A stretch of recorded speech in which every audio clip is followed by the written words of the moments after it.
Meu nome é Felipe, estou na propriedade do Jorge e da Cris, na comunidade do Rio Sintra, em Pedras Grandes. Conforme combinei num vídeo anterior aqui no canal TV Iraté, vou apresentar uma série de vídeos sobre a cultura do maracujá aqui na região de Pedras Grandes, com o objetivo de mostrar as técnicas e tecnologias adotadas pelos nossos agricultores que têm favorecido a obtenção dessa elevada produtividade da região. Nesse vídeo vou falar sobre a análise de solo.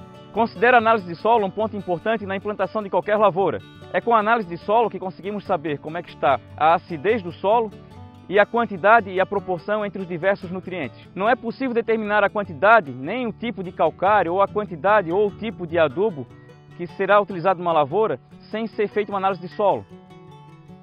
Na prática, quer dizer que não existe aquele adubo para batata, ou adubo para o maracujá, ou adubo para o feijão. O que existe é uma demanda da planta em relação àquela quantidade de nutrientes e o estoque que tem no solo dessas quantidades de nutrientes. Então, o que a análise de solo faz é determinar o quanto que tem já no solo dessas quantidades de nutrientes, e o técnico responsável pela interpretação ele vai fazer essa avaliação da quantidade de nutrientes, das proporções que existem no solo, e com base na demanda da planta que será cultivada nessa área, ele vai determinar a quantidade de calcário e o tipo de calcário para fazer a correção de pH e a correção dos níveis de cálcio e magnésio em relação ao potássio, como também a quantidade de nutriente necessária no início para fazer a adubação de base e a quantidade de nutrientes para fazer as adubações de cobertura posteriormente. Cada área de solo numa propriedade tem características diferentes em decorrência do seu histórico de uso, de lavouras que foram plantadas anteriormente, de tratamentos que foram executados anteriormente. Então cada área dessa deveria ser analisada de forma separada e fazer uma interpretação diferenciada para cada caso. Nesse momento vamos falar mais especificamente da coleta da amostra para análise de solo. Num vídeo posterior, pretendo mostrar o resultado de algumas análises de solos diferentes para demonstrar como é que a gente vai tratar cada tipo de solo desse, cada resultado desse, pensando numa lavoura de maracujá com o objetivo de alcançar uma elevada produtividade. O primeiro passo, então, é determinar a quantidade de amostras que a gente vai encaminhar para o laboratório para fazer a análise de solo. Deve-se fazer uma análise de solo para cada área homogênea, conforme a cor do solo, quantidade de argila, declividade, posição no relevo, se é topo, é encosta ou baixada, e o histórico de uso e de adubação. Após definirmos a quantidade de amostras, a gente vai para a parte prática, que é a coleta em si. A ferramenta principal de trabalho nesse momento é o trado. Eu tenho aqui 2 trados feitos por agricultores aqui no município. Esse daqui tem um apoio para o pé, esse outro tem 2 apoios, ele é mais compacto porque o nosso carro é compacto, então precisamos de um trado um pouco mais compacto.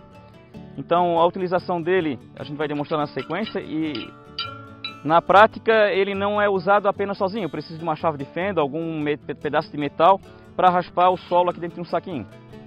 Também utilizo sacolas de supermercado para facilitar, porque eu consigo botar elas no bolso e fazer uma caminhada sem estar levando muita tralha. A recomendação tradicional de análise de solo fala de usar uma pá de corte, um facão, balde, onde a gente vai fazer uma pequena trincheira no solo, tirar uma fatia nessa pá reta, né? Tirar os excessos do lado, botar no balde. Só que isso gera uma demanda de trabalho muito grande, e além dessa demanda de trabalho muito grande, gera um volume de terra muito grande. O que eu tenho percebido com os agricultores é que quando a gente recomenda utilizar essa técnica com a pá de corte e o balde, eles acabam coletando 2, 3, no máximo 4 pontos, já vem um volume de terra grande e acreditam que já é o suficiente. E isso não é o suficiente para fazer uma boa amostragem, porque uma boa amostragem a gente precisa coletar em torno de 15 pontos, com o objetivo de diluir algum erro que possa acontecer. O que é um erro? Vai que eu coletei num ponto que tinha um formigueiro, ou que tinha onde uma vaca bostejou, ou tinha um monte de calcário, qualquer coisa dessa que possa interferir. Um ponto errado em 15, depois de misturado, influencia muito menos do que um ponto em 4, um ponto em 3. Então a gente acaba diluindo esse possível erro. Outro ponto é que a gente acaba tendo então uma amostragem de todo o terreno, que tem às vezes alguma variação, e encontramos então uma média um pouco mais aproximada do todo. Na determinação da quantidade de amostras, é importante a gente conhecer o histórico de uso da área, porque cada área tem um histórico diferente e isso vai influenciar no resultado da análise, porque uma terra que já foi cultivada com batata, provavelmente ela deve ter uma quantidade de nutrientes muito maior que uma área que foi sempre pasto, por exemplo, ou uma lavoura de mandioca. Então o histórico é importante, a cor desse solo é importante, porque um solo mais avermelhado tende a gente a imaginar que ele é um solo que tem uma característica de ter um pouco mais de argila do que um solo mais arenoso. Então são características que a gente tem que diferenciar e quando a gente entender como é que se divide a nossa área em glebas homogêneas, ou seja, temos que encontrar áreas que tenham mais ou menos aquela mesma características e coletar em cada área dessa uma amostra para mandar para o laboratório. E cada amostra dessa que é composta por em torno de 15 pontos. É importante lembrar de sempre utilizar um material limpo, ele não deve ter contaminação, tanto o trado quanto a chave de fenda, quanto a sacola deve ser material limpo para evitar contaminação na amostra para análise de solo. Após coletar o material é necessário secar o mesmo na sombra, peneirar, embalar e registrar na embalagem o nome do produtor, a propriedade, o endereço, o nome da gleba. Essa questão do nome da gleba é uma questão importante porque não adianta o agricultor chegar no escritório da Epagre ou no escritório do agrônomo e entregar vários saquinhos sem identificar ou identificar com 1, 2, 3, 4. Ele até vai saber qual é a gleba 1, 2, 3 e 4 no primeiro ano, mas depois de 2, 3 anos ele vai querer fazer levantar uma história daquela propriedade, daquela área, e ele não vai mais saber qual era a gleba 1, qual era a gleba 2, qual era a 3. Normalmente, o agricultor apelida as roças dele como roça grande, roça pequena, perto de casa, do lado do açude, no fundo. Então é uma maneira de identificar e esse nome que o agricultor dá para a lavoura dele é uma boa sugestão de nome para se dar para registrar num pacotinho da análise de solo. Jorge, vamos fazer a coleta aí, Jorge. Então esse é o Jorge Roberto Ramos Maia, mais conhecido como Juca, é o proprietário aqui do terreno e ele vai dar uma ajuda para a gente aqui na coleta dessa amostra de solo. Então vamos escolher aqui um ponto ao acaso, né? E com esse tipo de trado a gente coloca ele num ponto aleatório e ele é necessário dar essa girada aqui para ele encher bem a calha. Quando eu tiro ele está cheio. Não é necessário tirar o matinho que está por cima do solo, não é necessário limpar nada. Ele vai com tudo porque depois teremos um processo para peneirar. Eu coloco na sacola todo o conteúdo aqui do material. E esse aqui então é um ponto. A gente vai coletar mais 14. Se eu conseguir coletar mais do que 14, melhor ainda. Para falar a verdade, eu prefiro mais 15. 15 é o mínimo, né?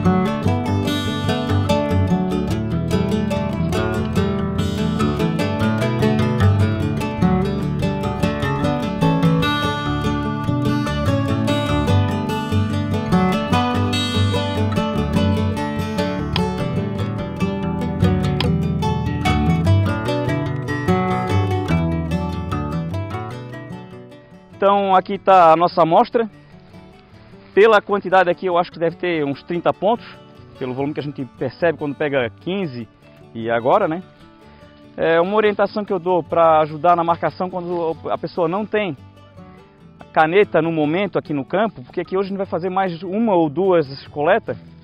E para não precisar anotar com uma caneta nesse momento, mas vai ser importante anotar antes de levar para o escritório, a gente dá um nozinho aqui na boca do saco. Então essa daqui é a número 1, ela tem um nó. A próxima eu vou fazer um segundo nó na boca do saco, ela tem 2 nós, é a número 2. E como a gente não vai ficar grande tempo entre essa coleta e a hora que eu vou anotar, eu vou saber que eu primeiro coletei nessa. Como é que é o nome dessa roça aqui? É a roça dos coqueiros. A roça dos coqueiros, porque ela tem 3 coqueiros ali que vão permanecer no meio da lavoura posteriormente, por uma questão de embelezamento da propriedade. E vamos coletar mais algumas amostras então e depois eu mostro como é que vamos fazer o tratamento dessa amostra. Já chegamos então na lavoura com as 3 amostras de solo que foi feita hoje, sendo que a amostra 1, que foi a que a gente gravou fazendo a coleta, já está aqui no chão em cima de um jornal secando. A amostra 2 está aqui numa sacolinha com 2 nó para identificar, ela também vai ser uma área de maracujá. E a amostra 3 está aqui numa outra sacolinha amarrada com 3 nó. né? Fácil de identificar, a gente tem uma colinha dizendo o que é 1, o que é 2, o que é 3, mas nesse momento vamos preparar apenas a primeira amostra, que é a amostra 1. Eu pego uma segunda folha de jornal, boto a peneira em cima.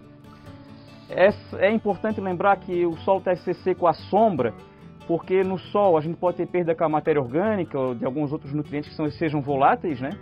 E afastado da presença de animais que possam estar fazendo sujeira em cima dela, defecando, urinando, e isso pode prejudicar o resultado. Então eu pego a amostra que está dentro do jornal, depois de seca, jogo em cima da peneira. Eu entendo assim que esse momento, tanto a gente está voltando a misturar toda a análise que a gente fez, né? A gente está misturando todos os pontos que a gente coletou, como a gente também está tirando aqui o excesso de sujeira, tirando o torrão, alguma pedrinha que esteja no meio, né? Então depois de passar pela peneira, a gente tirou tudo que tinha de vegetal, de pedra, de torrão, né? E voltamos até então a terra aqui já mais homogeneizada, seca, e eu vou colocar ela então dentro de um saquinho identificado. Aqui eu já estou com 3 saquinhos preparados. Esse aqui está aqui, ó, análise química, o nome do produtor, o CPF, o nome da amostra, que é a lavoura Três Coqueiros, né? A matrícula do terreno, ela é importante estar aqui também, porque hoje os bancos utilizam a amostra de solo na hora de fazer o financiamento, e a forma que o banco utiliza para identificar a amostra é o nome, o CPF do produtor e a matrícula do terreno. Além da localidade, o município e o remetente, que no caso aqui eu boto o escritório da IPAGRE, que é para quem eles vão encaminhar, e a data da coleta.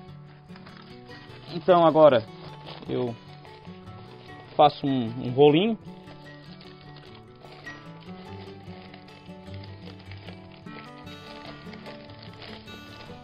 Boto dentro do saquinho já preparado aqui do laboratório. Só que essa quantidade de solo aqui, ela é muito grande. A gente tem que mandar para o laboratório em torno de 300 a 500 gramas. Então eu já descarto parte aqui. Então aqui eu sei que foi peneirado, já foi misturado nesse processo de peneirar. Já está homogeneizado. Então tem aqui um pacotinho de 400 gramas mais ou menos. Eu dou uma dobradinha para tirar o excesso de ar de dentro, dou umas 4 voltas aqui em cima e uso um grampeador para fechar o saco. Então esse pacotinho aqui vai para o laboratório da IPAGRE em Tuporanga, através de malote, e de lá é feita a análise e o resultado leva em torno de 20 a 30 dias para chegar, e posteriormente a gente vai fazer a interpretação dessas análises de solo. Um ponto importante que eu esqueci de falar na lavoura é que quando a gente está falando de uma lavoura de maracujá já implantado, existe uma diferença da terra que está na linha de plantio e na entrelinha. Porque o agricultor costuma jogar o adubo que tem fósforo, potássio e nitrogênio apenas em cima da linha de plantio. E na entrelinha, onde está passando o trator, carretinha, ou está o solo mais compactado. O que a gente tem percebido é que existe um acúmulo de fósforo na linha de plantio, porque os adubos que os agricultores às vezes estão usando têm muito fósforo, e esse fósforo não é tão utilizado pela planta. A planta exporta muito pouco fósforo. Já o potássio, que também é colocado na linha de plantio, a planta puxa bastante, então acaba caindo um pouco a quantidade de potássio na linha de plantio. E na entrelinha acontece o contrário. Na entrelinha, a quantidade de fósforo não é tão alta, porque não recebe tanto aporte de fósforo através de adubação assim, então acaba não acumulando fósforo, e mesmo que a planta não vá pegar lá, porque lá é uma área mais compactada, mas como não tem esse aporte de fósforo, acaba não subindo tanto o teor de fósforo na entrelinha. Mas em contrapartida, o potássio acaba ficando alto na entrelinha, porque no preparo de solo inicial foi colocado potássio em área total. E como a área da entrelinha é muito compactada, quando é usado um sistema de cultivo com trator, com carreta, que compacte muito o solo naquela região da entrelinha, então as raízes da planta não conseguem se desenvolver tão bem na entrelinha. E isso dificulta que ela consiga extrair o potássio que tem na entrelinha, o que acaba a gente tendo a sensação de acúmulo. Então, quando a gente faz uma análise de solo Coletando a amostra na linha de plantio e na entrelinha de plantio, o que acontece é que a gente percebe um teor de fósforo mais alto na linha de plantio e de potássio um pouco mais baixo, e na entrelinha o potássio um pouco mais alto e o fósforo mais baixo. Então o que a gente faz na hora de coletar uma análise de solo numa área de maracujá que já está estabelecido? Se o agricultor quiser fazer uma coisa caprichada e entender o que está acontecendo para tomar uma decisão mais correta, ele deveria fazer então duas análises de solo, uma na linha e outra na entrelinha. Em alguns casos, quando a ideia seria ser um pouco mais econômica e fazer apenas uma análise de solo, fazer uma única coleta, aí sim só na linha de plantio, que é onde a planta realmente vai estar vivendo, né? Onde a planta realmente vai estar tirando os nutrientes do solo. Acredito que essas informações possam ajudar outros agricultores que estão em busca de melhorar a produtividade de suas lavouras. E para que essas informações cheguem ao maior número de pessoas possível, peço que você compartilhe com seus amigos através do Facebook, WhatsApp e outras mídias sociais.